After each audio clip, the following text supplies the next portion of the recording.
रे बोल तड़ तू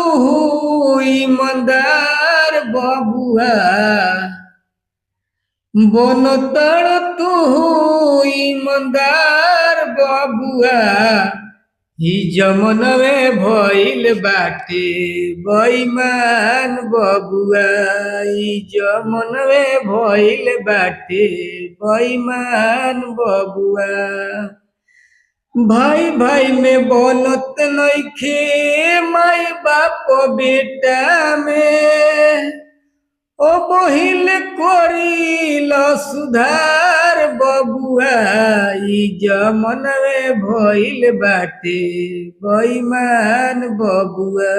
ई जमनवे भइल बाटे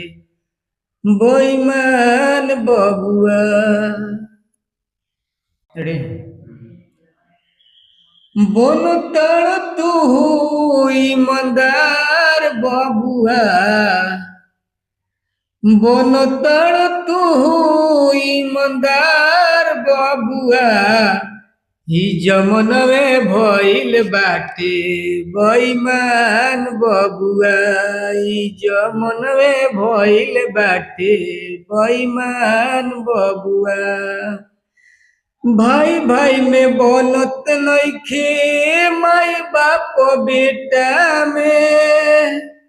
ओ बहिल करिल सुधार बबुआ ई जमनवे भइल बाटे बेईमान बबुआ ई जमनवे भइल बाटे